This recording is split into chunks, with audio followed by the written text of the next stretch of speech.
Bom dia, boa tarde ou boa noite, sejam bem-vindos a mais um vídeo do canal. Eu sou Cleiton Mo e hoje eu vou falar um pouco sobre mimetismo, um recurso biológico aí que alguns animais fazem. Então vamos lá. Bem, o que danado é mimetismo? Mímica, minha gente, é imitar, né? É um animal que simplesmente imita outro, tá? Mas como é que esse processo acontece e qual é a diferença com camuflagem? Tá? Primeiramente, esse processo acontece de uma forma, né, evolutivamente falando. Eu gosto de pensar que foi assim, fulaninho fez, eita, aquela estratégia ali de cicrano deu certo, eu vou copiar. Eu gosto de pensar nisso, mas a gente sabe que não foi assim. É basicamente quando animais estão tendo uma pressão natural, uma pressão seletiva ali naquela região, vamos supor, é um lagarto. O lagarto ele começou a ter uma pressão seletiva muito grande de alguns predadores. Estão pegando ele ali de alguma forma e tal. Só que aí acaba rolando uma mutação genética que não tem motivo nenhum, é completamente aleatória, mas é hereditária. E que faz com que ele se pareça com uma cobra, né? E aí quando o predador dele, seja lá um pássaro, ou até outra espécie de cobra que não a que ele parece, ou até que ele parece mesmo, vai atacar, ele não vai atacar aquela que tem a aparência de cobra. Ele vai fazer o quê? Ele vai atacar os outros que não tem. O miserável é um gênio! E aí uma mutação aleatória, sem querer, sem porquê, mas que é hereditária e trouxe essa vantagem para ele, os outros são escolhidos ao invés dele, ele acaba se sobressaindo no grupo, sobrando basicamente ele cada vez mais, aumentando esse número. E toda vez que tá um que parece uma cobra e um que não parece a cobra, o predador vai pegar aquele que não parece a cobra. E o que parece a cobra vai ficando, e assim vira a espécie nova ali. A outra vai ser acaba sendo abafada, vamos dizer assim. E essa é a que sobressai. Claro que isso demora bastante tempo, não é assim do nada, né? Mas acaba saindo. Ou quando ele acaba copiando outra, que seria uma presa, né? Vamos supor, mesmo um lagarto. Uma cobra vai atrás dele. E aí essa cobra, quando chega lá, na população desse lagarto, algum deles tem a coloração igual a algum animal, que a cobra poderia se alimentar daquele animal, porém ela sabe que ele é venenoso. Que de alguma forma ali ele é venenoso, ele vai causar um dano para ela, então ela evita esse, né? Por medo, e aí come do outro, né? Se alimenta do outro. Também tem essas questões. Existem alguns tipos e acontece o mesmo processo, como eu falei, né? Existem alguns tipos de mimetismo, né? Eu citei 2 casos aqui, né, deles. Na natureza a gente tem vários exemplos, né? E esse mimetismo não precisa ser apenas só de aparência. Pode ser também de som, de cheiro, enfim, algumas outras coisas, tá? Qual é a diferença do mimetismo para a camuflagem? A camuflagem, basicamente, ela ocorre quando o animal ele copia o meio, ele consegue ficar quase que invisível dentro do meio, seja numa folha, seja numa árvore, no chão, algum jeito ele tem a mesma coloração, o mesmo padrão, e aí ele fica invisível ali no meio para o predador. A aparição dessa característica é da mesma forma que o mimetismo, só que não comparando com outros animais, e sim sumindo no meio. O predador ele não acha mais esse, mas acha os outros, que antigamente era a mesma espécie, né? Acha os outros, enquanto esses aqui, ó, estão camuflados ali, lindos e plenos. Então, basicamente, essa diferença. Camuflado ali some dentro do meio, enquanto que no mimetismo ele copia uma estratégia de outro, meio que aleatoriamente, vamos dizer assim. Como, por exemplo, coral verdadeira e a coral falsa, né? A falsa, o mimetismo da verdadeira, que aí o povo, vamos evitar aquele bicho porque ele parece a outra ali que é muito venenosa, não vou, não quero, tal, sabe? Não vou. E aí, enfim, fica nessa coisinha. E aí, vamos lá, alguns exemplos que eu tenho aqui, que eu achei na internet que achei legal. Um é o pássaro lira, que ele imita o canto de outros pássaros. Muitas vezes ele acaba imitando até pássaros que são predadores, para que outras aves não entrem no seu território. Ele imita predador para que as outras tenham medo e evitem. Nesse caso, ele está apenas evitando um problema. Ele está só ali para não ter a competição para o alimento ou algo desse tipo. Então, é um dos usos do mimetismo.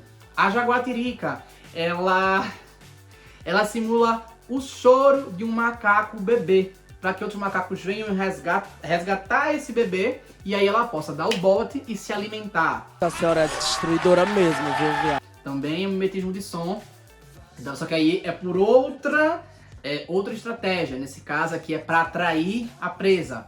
Tem a tartaruga alligator, que na verdade é um cágado. Que ela tem a linguinha, essa daqui eu acho que todo mundo sabe. Tem uma linguinha que parece uma minhoca. Aí ela fica de boca aberta, bota a língua para fora assim, fica a linguinha aqui, ó. Até que um peixe vai lá e queira comer aquela minhoca. Ele vai... Quando ele chega lá para comer a minhoca, o cara vai... Pronto, se alimenta do peixe. Queen! Também, assim como a jaguatirica, é para atrair, mas nesse caso não foi som, né? Nesse caso é uma parte do corpo específica que fez o mimetismo ali para usar de isca. Tem o polvo mímico também, que ele assume formas de outros animais para evitar mudar de cor também, fazer o negócio todo lá bonitinho, para que ele fique parecendo outros animais, para que ele não seja predado. Esse eu acho muito interessante, porque é basicamente assim, ou o caçador é muito tonto e ele fica testando para ver qual é a forma que mais é efetiva, ou na realidade o povo é muito inteligente de fazer fulano tem medo de tal bicho. Eu vou pegar, vou assumir a forma de tal bicho, vou trocar aqui meus tentáculos de um jeito, me posicionar de uma forma, mudar minha cor de uma forma para poder parecer o bicho que fulano tem medo. E você fica, gente, esse negócio que animal não pensa, pra mim é a maior leseira que existe. Ele pensa menos, talvez numa forma diferente da gente ou menos que a gente, mas eles pensam. O animal não pensa. Isso aqui dá pra mim não.